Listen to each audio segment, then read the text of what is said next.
Hello everyone, welcome to my YouTube channel.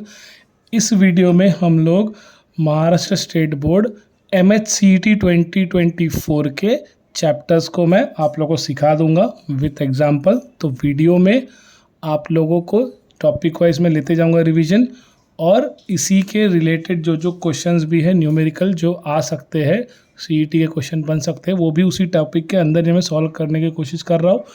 साथ ही साथ इसके जो लास्ट पार्ट जब आएगा तो उसमें जो भी MHCET प्रीवियस ईयर जो क्वेश्चंस आ चुके हैं 2023 तक, वो भी आपको सॉल्व करा दूंगा। ठीक है, तो अभी पहले पार्ट में हम मैकेनिकल फ्लूइड के मोस्टली बेसिक्स को देखेंगे, बेसिक जो भी है, और फिर अगले वाले इसमें हम उसके आगे जाएंगे। ठीक है, तो याद रखिए जितने भी 12th के चैप्टर्स हैं उसमें से 40 मार्क्स के तो 12th के आने वाले, क्योंकि पेपर आपका MHCET का आएगा 50 मार्क का फिजिक्स का, जिसमें से 10 मार्क के तो जो आपके क्वेश्चंस है वो आपके 11th का आएगा, और जो 12th का क्वेश्चन और 80% और 20% होता है। तो 80% मतलब आपका 40 मार्क का क्वेश्चन 12th के चैप्टर से आएगा, और जो 20 मार्क्स का क्वेश्चन है वो आपके 11th के चैप्टर से आएगा। तो 11th के सारे चैप्टर्स नहीं पढ़ने, छोटे छोटे टॉपिक्स पढ़ने हैं, और 12th के आपको लेकिन सारे टॉपिक्स पढ़ने हैं। तो इसके हर एक क्वेश्चन एक एक मार्क का रहेगा, याद रखिए, हर एक क्वेश्चन नेगेटिव मार्किंग नहीं है। तो इतना सब बेसिक्स आपको पता ही है। तो 50 में से 40 मार्क का तो 12th का जाने वाला है। मैकेनिकल प्रॉपर्टी ऑफ फ्लूइड इसलिए चालू कर रहा हूँ कि लास्ट ईयर मैंने रोटेशन डायनेमिक्स का ऑलरेडी वीडियो अपलोड किया हुआ है। ठीक है, वहाँ एक बार देख लेना। ठीक है, फिर भी अभी मैकेनिकल प्रॉपर्टी ऑफ फ्लूइड हम लोग देख रहे हैं, एटलीस्ट इसका 2 से 3 क्वेश्चन आते हैं। तो अभी फ्लूइड के बारे में इंट्रोडक्शन ऑफ फ्लूइड से चालू करते हैं। फ्लूइड हमने ऑलरेडी 12th में पढ़ चुके हैं कि सब्सटेंस विच फ्लोज, ठीक है, उसका अंदर एक्शन ऑफ एक्सटर्नल फोर्स, उसको हम लोग फ्लूइड बोलते हैं। जो भी फ्लो करते हैं वैसे लिक्विड्स को हम लोग फ्लूइड बोलते हैं, जो कि लिक्विड के अंदर सॉलिड ऐसे मिक्सचर होता है। तो fluid is substance that can flow under action of external force, it deforms continuously, फैलते जाता है। ठीक है, for a fluid shear modulus is practically zero. Shear modulus आपको पता ही है, आपने last year Young's modulus, bulk modulus, shear modulus पढ़ा हुआ है, change in shape upon change in size, है ना, ऐसे सब पढ़ा हुआ है।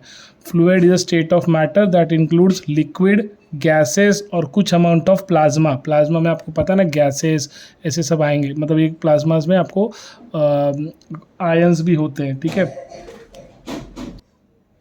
तो ये फ्लूइड के कुछ कैरेक्टरिस्टिक्स जो आपको याद रखने, क्योंकि इसमें एमसीक्यूज भी आता है, स्पेशली वाला ये आइडियल फ्लूइड है incompressible and non viscous. Incompressible, non viscous, ये वर्ड आप अच्छे से याद रखो। ठीक है, इसको इजीली कंप्रेस नहीं किया जा सकता। नॉन विस्कस, विस्कस मतलब चिपचिपा, हिंदी में बोला जाता है चिपचिपे पदार्थ। ठीक है, it's flow is E rotational, ये किसी भी रोटेशन, किसी भी डायरेक्शन में रोटेट होते रहता है, तो फैलते रहता है। Flow is smooth and study, तो इसमें टाइप भी आगे हम देखने वाले हैं जो कि स्मूथ और स्टडी फ्लो करेगा, कुछ टाइप इसके होते हैं। ठीक है, तो फ्लूइड में बेसिकली यही सब लाइंस आप याद रखो, ये सब एक एक लाइन एक एक तरह का MCQs आ सकता है। सबसे मेन यही है कि इनकम्प्रेसिबल, नॉन विस्कस। ठीक है, डेंसिटी, डेंसिटी हमने स्टैंडर्ड 8th 9th 10th के क्लास में ऑलरेडी देखा हुआ है, 11th में भी देखा है। तो डेंसिटी का फॉर्मूला क्या होता है, मास अपॉन वॉल्यूम। मास की यूनिट क्या होती है, kg, वॉल्यूम की यूनिट क्या होती है, मीटर क्यूब। तो इसलिए डेंसिटी की यूनिट क्या हो जाएगी, किलोग्राम पर metre cube. Density of water 1 × 10⁻³ हमको पता है। Density of mercury 13.6, sound chapter में लास्ट ईयर ऑलरेडी आप पढ़ चुके हैं, वहाँ पर भी देखा है। स्पेसिफिक ग्रेविटी का फॉर्मूला क्या होता है, density of substance upon density of pure water at 277 kelvin. 273 kelvin पता ना, 0 डिग्री से चालू होता है, तो वैसे ही वाले सब। लॉ ऑफ फ्लोटेशन बस याद रखना, ऐसे कभी कुछ आने वाला है नहीं, लेकिन बस याद रखो कि when the weight of body is equal to weight of liquid, किसी भी बॉडी का वेट उस लिक्विड के इक्वल होगा, कौन से, weight of the liquid displace by the immerse part of the body, जो उस लिक्विड के अंदर इमर्स है, तो the body just floats on it, तो इसीलिए बॉडी तैरती है। तो तैरती जब है तब क्या होता है, उस बॉडी का वेट, जिस वेट के अंदर वो लिक्विड गया हुआ, जिस लिक्विड के अंदर बॉडी का वेट गया हुआ है, दोनों के अगर इक्वल है तभी वो बॉडी क्या करती है, फ्लोट करती है।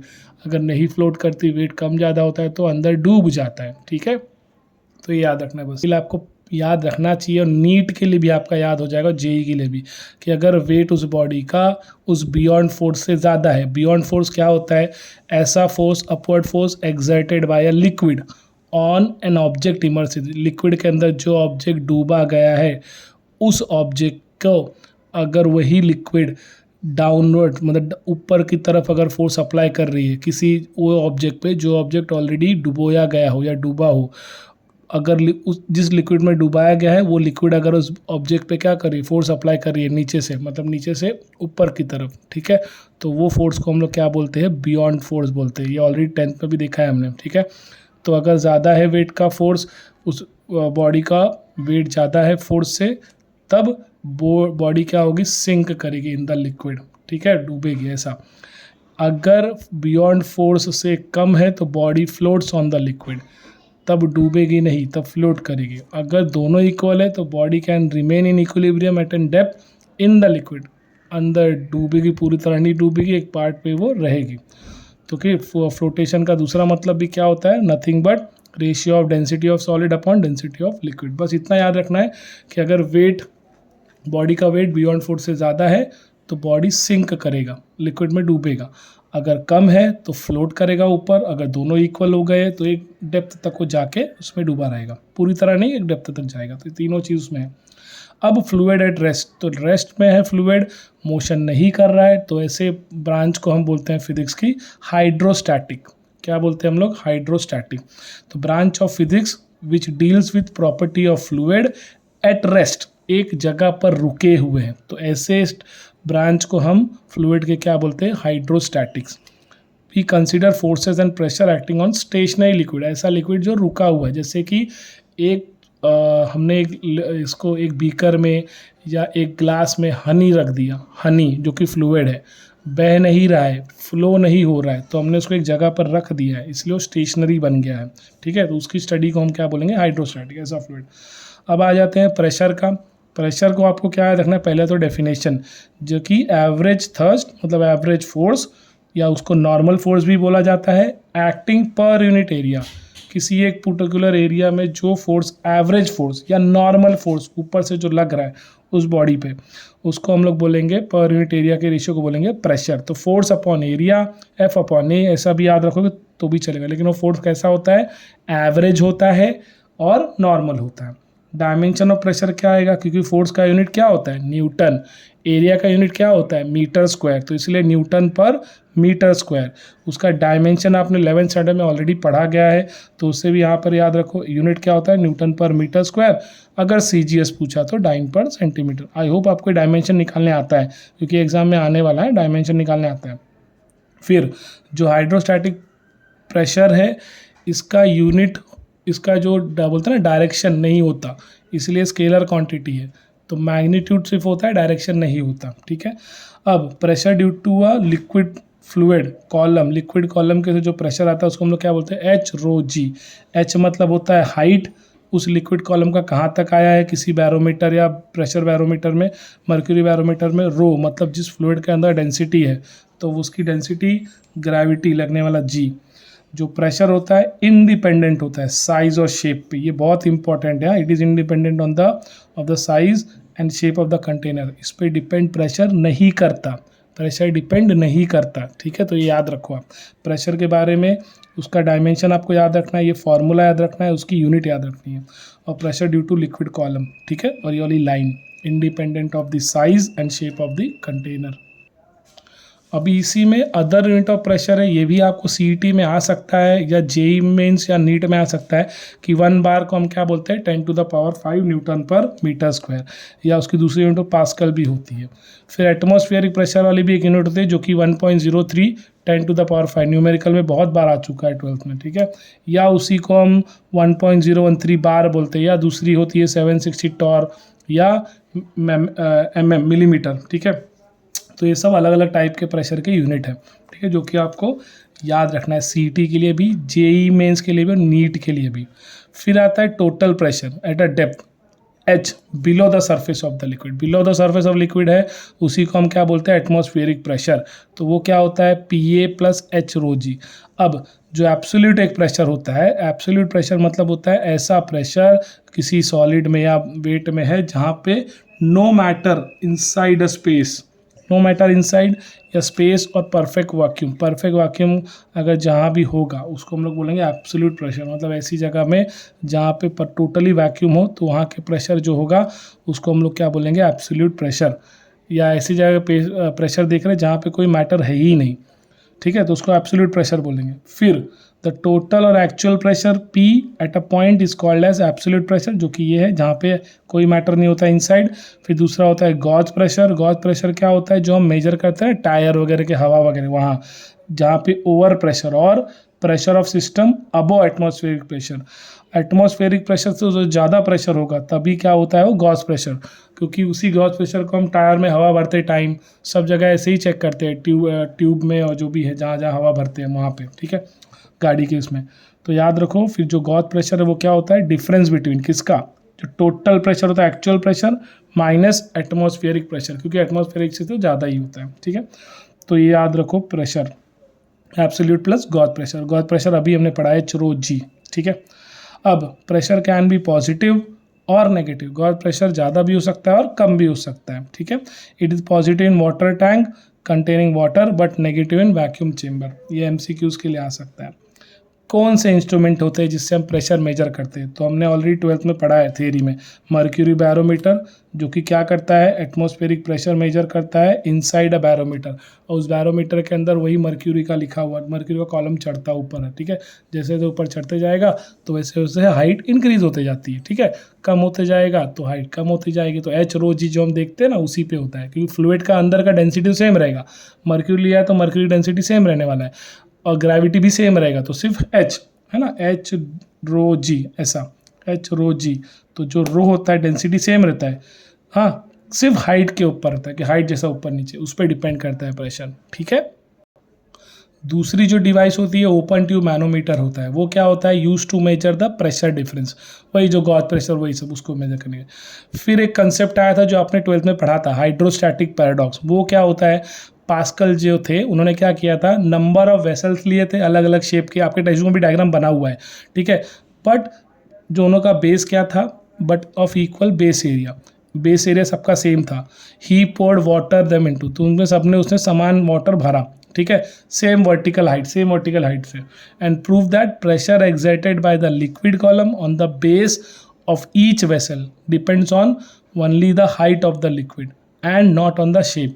ऐसे कुछ था ना, आपने देखा होगा, ऐसे वाले कंटेनर्स थे, फिर ऐसा था, फिर ऐसा था, याद आ रहा है कुछ, यहाँ बता देता हूँ, ऐसे वाला था, ठीक है, फिर ऐसे वाला कंटेनर भी था, और फिर ऐसे वाले कंटेनर भी थे। तो इन सब का जो बेस था, बेस का हाइट जो था ना, सेंटर से लेके बेस तक में सब में सेम था, ठीक है। बेस से लेके ये पूरा हाइट सबका क्या था, सेम था। बस वेसल के जो शेप थे वो क्या थे, अलग अलग थे। तो वेसल के शेप पे प्रेशर डिपेंड नहीं करता, बस उसके हाइट पे डिपेंड करता है। हमने यही पढ़ा, और पता है ये सारे इंटरकनेक्टेड थे, ये सारे इंटरकनेक्टेड थे, आप टेक्स्ट बुक में भी आपने देखा है। तो उसी को हाइड्रोस्टैटिक पैराडॉक्स बोलते हैं, ठीक है। उसके बाद है पास्कल्स लॉ। पास्कल लॉ में भी हमने यही किया था, पिस्टन एक जगह लगाया था, A, B, C सब जगह का एरिया क्या करा अपन ने, मतलब जो ओपनिंग था, ओपनिंग को अपन ने चेंज किया था, फोर्स भी क्या था, अलग अलग था। तो वहाँ से हमने क्या पाया था कि the pressure exerted at any point in close mass of a liquid at rest is transmitted undiminished equally in all the direction, ठीक है। And the walls of the container provided that effect of the gravity is neglected. Effect of gravity neglected था, तो pressure हर container से क्या था, उस पर same था, अंदर इक्वल की तरफ, ठीक है। तो PA equals to PB equals to PC equals to PD, आपने टेक्स्ट में ऑलरेडी पढ़ा हुआ है, ठीक है। तो बस उसमें इतना याद रखना है, लॉ याद रखना है। फिर उसी का एप्लीकेशन से हमने हाइड्रोलिक ब्रेक बनाया था, बस आपको रीड करके रखना है। हाइड्रोलिक प्रेस, ये भी किसके एप्लीकेशन है, पास्कल्स लॉ का, ठीक है, याद रखो आप, ये याद रखो। फिर देखो इसमें पूछा क्या गया है, बस वही याद रखना है, पास्कल लॉ पे ज़्यादा क्वेश्चन। देखो atmospheric pressure is measured by barometer, हमने देखा है, ये CT का क्वेश्चन है। तो यहाँ पे पैरोमीटर दिया, स्पेरोमीटर दिया, स्पेरोमीटर अपने फिजिक्स में यूज़ किया है, पता ना, हाइगोमीटर है बैरोमीटर। तो बैरोमीटर, बैरो मतलब बार मतलब प्रेशर की यूनिट। तो ऐसा यहाँ पे डिवाइस है जो प्रेशर मेजर करता है, इसलिए उसके यूनिट पे, तो बैरोमीटर। तो आंसर क्या रहेगा, बैरोमीटर, जो कि एटमॉस्फेरिक प्रेशर के लिए होता है। अगली चीज़ थी कि which is one of the application based on Pascal's law, ये भी पूछा गया है। तो पास्कल लॉ के एप्लीकेशन में क्या यूज़ किया था हमने, हाइड्रोलिक लिफ्ट, अभी देखा ना हमने, हाइड्रोलिक प्रेस, हाइड्रोलिक लिफ्ट, तो ये सब एप्लीकेशन है किसके, मशीन डिज़ाइन हुए पास्कल लॉ पे। तो इसका आंसर क्या रहेगा, हाइड्रोलिक लिफ्ट, तो इसलिए इसका आंसर रहेगा ऑप्शन बी। ठीक है, अभी उसके बाद है देखो कि two thin circular metal plates A and B of radius 2 centimeter 3 centimeter are kept in a water at depth 75 centimeter 150 centimeter। ये जिसका रेडियस 2 सेंटीमीटर है उसका डेप्थ कितना है वाटर से 75, जिसका 3 है उसका कितना है 150 है। Below the free surface of water force A and force B are the thrust मतलब एक तरह का फोर्स ही हुआ ऑन द प्लेट, लग रहा है A और B पे रेस्पेक्टिवली। तो what is the ratio of this forces, FA upon FB का रेशियो निकालना है। हमने पढ़ा है कि जो थ्रस्ट होता है या जो फोर्स होता है, जो प्रेशर होता है, वो क्या होता है, प्रेशर इनटू एरिया, मतलब प्रेशर कौन सा, गॉस प्रेशर H रो G, एरिया उस प्लेट का, एरिया कैसा है पाई आर स्क्वायर, बेस है ना उसका, बेस क्रॉस सेक्शन, तो उस प्लेट पे पाई आर स्क्वायर लग रहा है। तो हमने हाइड्रोस्टैटिक प्रेशर का फॉर्मूला लिखा, एरिया ऑफ प्लेट का लिखा। अब क्या कर रहे हैं हम लोग, सर्कुलर मेटल प्लेट है, याद रखो सर्कुलर मेटल प्लेट, इसीलिए पाई आर स्क्वायर है। तो हमने दोनों फोर्स को लिया, तो फोर्स क्या होता है, pressure into area, pressure into area, क्योंकि हमने प्रेशर का फॉर्मूला क्या पढ़ा है, फोर्स अपॉन एरिया। तो मैं अब फोर्स देख रहा हूँ, तो फोर्स क्या होगा, pressure multiply by area, pressure कैसा रो GH, एरिया कैसा पाई आर स्क्वायर, क्योंकि सर्कुलर प्लेट है। ठीक, अब हमने पहले वाले के लिए R1 के लिए लिखा H1, दूसरे वाले के लिए लिखा H2, तो उसका रेडियस R1 था तो 2 सेंटीमीटर लिख दिया, दूसरे का 3 सेंटीमीटर था। तो क्या क्या कैंसिल हो रहा है, इधर डेंसिटी दोनों की सेम है, दोनों पे लगने वाला ग्रेविटी फोर्स भी सेम है, तो बचेगा क्या H1 H2, दोनों का पाई कांस्टेंट भी सेम है ना वैल्यू, तो H1 अपॉन H2 आएगा और R1 square upon R2 square. ठीक है, यहाँ तक समझा आप लोग को। अभी H1 की वैल्यू H2 की वैल्यू अपने को दी गई है, R1 R2 भी दिया गया है। ठीक है, तो देखो यहाँ पे क्या कर रहे हो, जो H1 था 75 लिखा, H2 कितना था 150, R1 कितना था 2, R2 कितना था 3, सब सेंटीमीटर में ही रखा हुआ है। तो अभी हम कर क्या रहे, 75 1 जा 75 2 जा, इसलिए हो गया 1/2। ये 2 का स्क्वायर क्या होगा 4, 3 का स्क्वायर क्या होगा 9, तो ये 4 इस 2 से कैंसिल हो जाएगा, तो ऊपर क्या बचेगा 2, तो इसलिए 2/9, तो आंसर क्या हो गया 2/9। अब अगला न्यूमेरिकल देख लेते हैं। अभी नेक्स्ट है देखो, a man of height 1.8, man की हाइट, एक आदमी की height, is in standing position, what is the difference in the blood pressure between the blood in his feet नीचे तक and top most level of the head, तो ऊपर से लेके नीचे पैर तक के उसके ब्लड फ्लो का हाइट कितना है। If the density of the blood दिया है, assume that blood vessel human act as a extremely thin pipe, एकदम पतला पाइप है, उसमें लगने वाला ग्रेविटी हमको पता ही है कांस्टेंट है। तो हमने क्या किया, difference in blood pressure nothing but वही प्रेशर H रो G, आदमी की हाइट पता है तो H लिख दिया, डेंसिटी हमको दिया था 1.06 और G हमको पता है ये 10, तो बस क्या करना है अपने को, मल्टीप्लाई करना है। 1 देखो 10⁻³ है और ये 10 को हमने 1.8 से मल्टीप्लाई कर दिया तो 18 बन जाएगा, 18 इंटू 1.06 क्या होगा, ये 10 1.8 से मल्टीप्लाई करते तो 18 हो जाएगा, 18 इंटू 1.06 रफली आ जाएगा 19.8। ठीक है, 10⁻³ है तो पास्कल है, लेकिन यहाँ पर देखो सब किलो पास्कल वाले, तो इसलिए 10⁻³ को क्या लिख दिया, किलो पास्कल, ये पूरा ऐसे का ऐसे रखा, तो 19.8 अप्रॉक्सीमेटली कहाँ पे आ रहा है, C वाला, तो हमारा ऑप्शन रहेगा C। ठीक है, एकदम सिंपल सा ही है। इसी तरह देखो आगे है फ्लो ऑफ फ्लूइड, पहले रेस्ट पे देखा हाइड्रोडायनेमिक्स, अब हाइड्रोस्टैटिक आएगा। तो यहाँ पर स्ट्रीमलाइन फ्लो, वो क्या होता है, the path follow by a fluid in steady flow, इसको हम लोग बोले स्ट्रीमलाइन फ्लो। तो उसकी प्रॉपर्टी क्या होती है, ग्रेटर इज द क्राउडिंग, ऐसा क्राउड रहेगा स्ट्रीमलाइन का, place greater is the velocity, जितने ज़्यादा लाइन्स ऐसे आएंगे बहुत सारे फ्लूइड के ये क्राउडिंग होगा तो स्ट्रीम उतना ही होगा। स्ट्रीमलाइन कैसा होता है, स्मूथ फ्लो होता है, liquid particle place and vice versa. Streamline flow is possible only if liquid velocity does not exceed a limiting value, critical velocity के अंदर रहेगा तो कैसा रहेगा, स्ट्रीमलाइन फ्लो रहेगा। क्रिटिकल वेलोसिटी एक लिमिट है, तो उस क्रिटिकल वेलोसिटी अगर ज़्यादा हुआ फ्लो, तो फ्लो जो स्ट्रीमलाइन है स्मूथ फ्लो, वो किस में कन्वर्ट हो जाएगा, अगर क्रिटिकल वेलोसिटी ज़्यादा उसकी फ्लो आई है तो टर्बुलेंट फ्लो में। तो इसलिए लिखा जाता है कि when velocity of liquid exceeds from a limiting value, जिसको क्रिटिकल वेलोसिटी, तो उसको हम लोग फ्लो कैसा होता है, काइंड ऑफ इरेगुलर हो जाता है या जिगजैग जैसा हो जाता है। अगर बाढ़ आ गई, तूफान आ गया ऐसे, ठीक है, तो उस फ्लो को, जैसे नल से पानी अगर एकदम बहुत फ्लो में आ रहा है तो जिगजैग जो होता है ना एकदम, तो वो फ्लो कैसा हो जाता है, टर्बुलेंट होता है। एकदम स्मूथ गिर रहा है पानी कांस्टेंट उससे, तो उसको हम लोग बोलेंगे टर्बुलेंट फ्लो, और सॉरी उसको हम लोग बोलेंगे स्ट्रीमलाइन फ्लो। अगर बहुत अथाह बह रहा है तो उसको हम लोग बोलेंगे टर्बुलेंट फ्लो, ठीक है। उसके लिए रेनॉल्ड ने बताया था कंडीशन कि ये इसको जिसको बोला गया था रेनॉल्ड्स नंबर, ठीक है। तो वो नेचर बताता है लिक्विड का कि लिक्विड स्ट्रीमलाइन है या टर्बुलेंट है, जो रेनॉल्ड्स नंबर होता है। उसको हम अदर वर्ड में क्या लिखते हैं, inertial force upon viscous force. जहाँ पे इनर्शियल फोर्स को हमने लिखा रो वी डी, रो मतलब होता है डेंसिटी उस फ्लूइड की, वी मतलब होता है स्पीड उस फ्लूइड का, डी मतलब होता है डायमीटर जिस पाइप से फ्लो हो रहा है, और ईटा मतलब होता है कोएफिशिएंट ऑफ विस्कोसिटी, ठीक है। ये आपने 12th में भी अभी देखा था थियरी में भी। तो दूसरा है देखो, इसी में अगर रेनॉल्ड नंबर 2000 से कम है तो फ्लो कैसा रहेगा, क्रिटिकल वेलोसिटी के अंदर है, तो फ्लो को क्या बोलेंगे हम लोग, स्ट्रीमलाइन बोलेंगे या लैमिनर बोलेंगे, जब आर की वैल्यू 2000 से कम हो। आर की वैल्यू, रेनॉल्ड नंबर की वैल्यू अगर 2000 से ज़्यादा है और 3000 के कम है, तो 2000 से 3000 के बीच में है तो फ्लोट कैसा रहेगा, अनस्टेडी, जिसको हम लोग टर्बुलेंट अनस्टेडी बोलेंगे, और कोई भी हो सकता है। अगर ये वैल्यू 2000 से एक्सीड कर रही है तो हम लोग फ्लो को क्या बोलेंगे, टर्बुलेंट फ्लो बोलेंगे, ठीक है। अभी याद रखो 2000-3000 के बीच में तो अनस्टेडी बोलेंगे, लेकिन अगर 2000 से एकदम ही ज़्यादा है तो उसको हम लोग बोलेंगे टर्बुलेंट, ठीक है। अब मतलब कभी कभी 2000 हो सकती है ना, तो यही बन जाएगा क्या, स्ट्रीमलाइन बन सकता है, लेकिन 2000 से एक भी ज़्यादा हुआ तो उसको हम लोग बोले अनस्टेडी स्ट्रीमलाइन। अब देखो, water is flowing in a pipe, diameter कितना है 6 सेंटीमीटर, एवरेज वेलोसिटी कितना है 7.5, डेंसिटी भी दिया है, तो what is the nature of flow. तो इनडायरेक्टली आपको करना क्या है इधर, अभी मान लो कि सब दिया गया, स्ट्रीमलाइन है, टर्बुलेंट है, या दोनों हो सकता है, या नन ऑफ दिस, तो हमने फार्मूला लिख दिया, वैल्यू लिख दी प्रेशर की जो कि कितना है 10⁻³ है, हाइट जो मतलब जो ईटा है वो दिया है 10⁻⁻3, एवरेज वेलोसिटी v देखो 7.5 दिया है, हमने लिख दिया, वो सेंटीमीटर में था तो हमने मीटर में कर दिया, तो इसलिए 0.0 हो गया, 100 से डिवाइड कर दिया। अब डायमीटर भी 6 सेंटीमीटर था, सेंटीमीटर को हमने किस में कन्वर्ट किया, मीटर में कन्वर्ट किया, इसलिए 100 से डिवाइड किया तो 0.06 आ गया।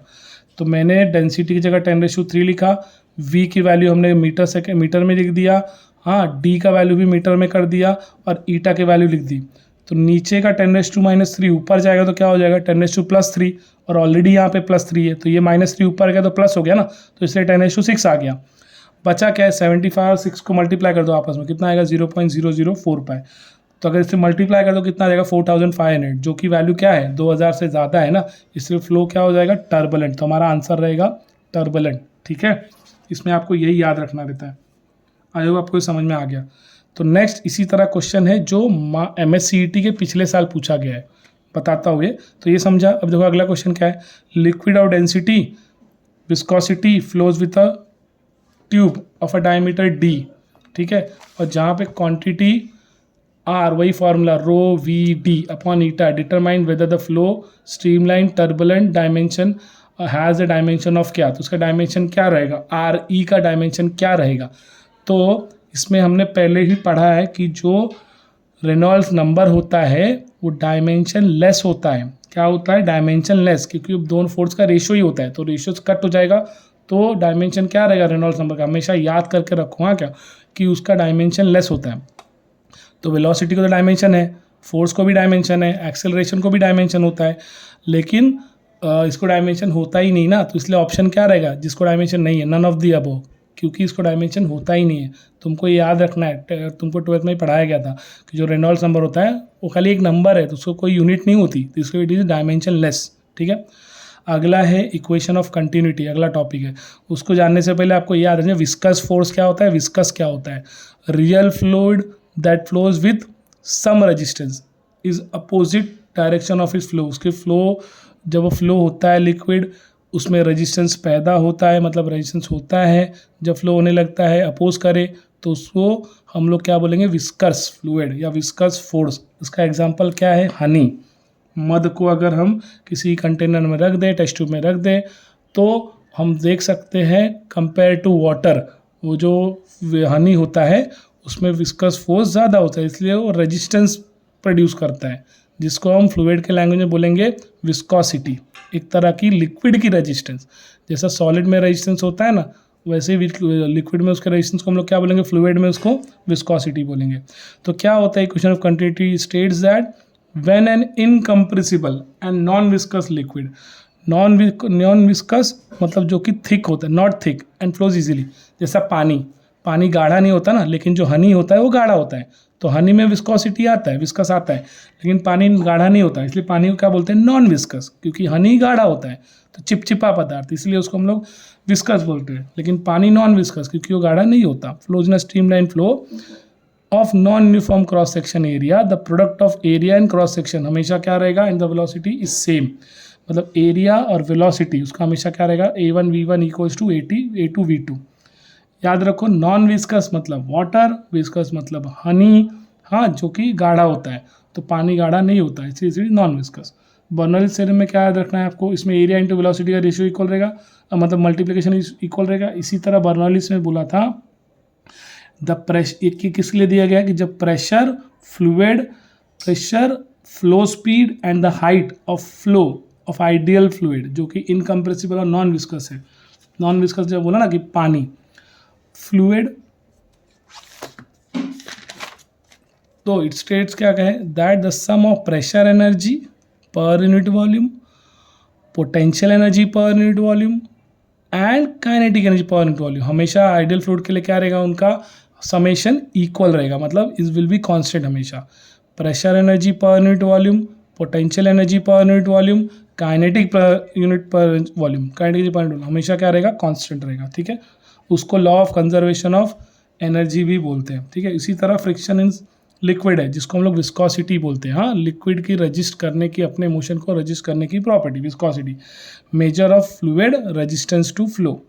तो विस्कस फोर्स अभी हमने बोला चिपचिपा बल, हाँ, इसलिए विस्कस मतलब चिपचिपापन, फोर्स मतलब बल, मतलब ऐसे जो चिपचिपे पदार्थ मतलब हनी होने जैसे, उससे गाढ़ा, और गम भी होता है, जोकर का गम आता था ना वो, ठीक है। तो वो बस याद रखना है, आपको रीड करके रखना है। उसके बाद समझने के लिए याद रखो, नॉन विस्कस मतलब जो गाढ़ा नहीं होता, मतलब पानी।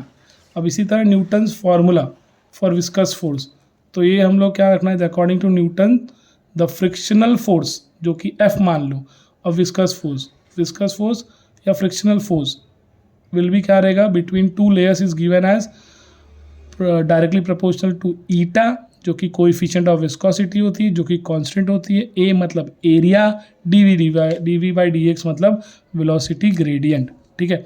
तो इसका यूनिट याद रखना है आपको, कोएफिशिएंट ऑफ विस्कोसिटी का नेगेटिव साइन क्या बताता है कि अपोजिट नेचर है, विस्कस फोर्स का अपोजिट नेचर, इसलिए उसको नेगेटिव दिया है।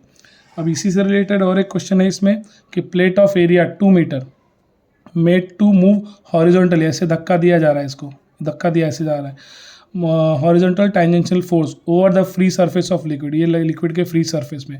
The depth of the liquid is 1 metre, इसकी गहराई कितनी है, 1 मीटर है। And the liquid in contact with a plate stationary, जिसका विस्कोसिटी ईटा दिया है 0.0, फाइंड टेंजेंशियल फोर्स, मतलब यही एफ निकालना है।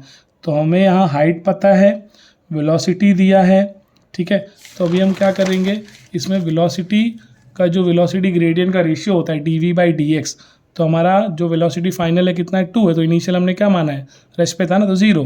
वैसे इसकी हाइट क्या थी फाइनल, 1 मीटर, तो इनिशियल क्या होगा, h1 0 ले लिया, तो v2 minus v1, h2 minus h1, h2 अपने को दिया था क्वेश्चन में 1 मीटर, v2 भी अपने को देखा है 2 मीटर है, तो 2 माइनस 0 1 माइनस 0, तो 2 ही आएगा।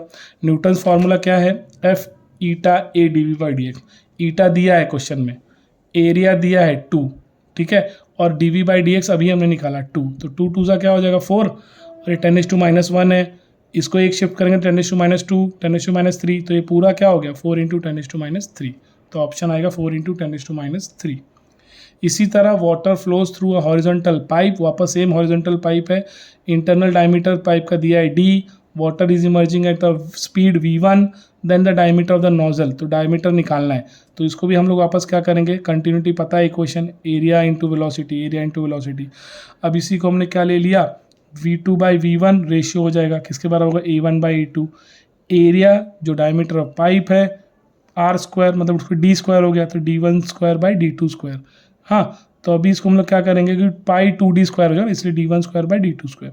तो अगर इसका मैं स्क्वायर रूट ले लूँ d2/d1 का, तो क्या हो जाएगा square root taking square root, तो ये अंदर रूट में आ जाएगा ना v1/v2।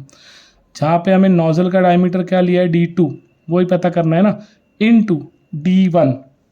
तो d1 अपन ने ऐसे ही रखा, और v1 देखो ये v1 है, ये v2 है, क्योंकि हम लोग d2/d1 ले रहे हैं ना, तो इसलिए v1/v2 हो जाएगा। तो v1/v2, तो ये ऑप्शन क्या रहेगा, d into under root v1/v2। तो v1/v2 देखो यहाँ पे यही रिलेटेड है ना, और ये वाला, ये तो v1 ऊपर है, तो अपने को ये नहीं लेना है, किसको लेना है, इसको v/v1। तो देखो v/v1, ठीक है, इसी को हम लोग v/v1 भी लिख सकते हैं।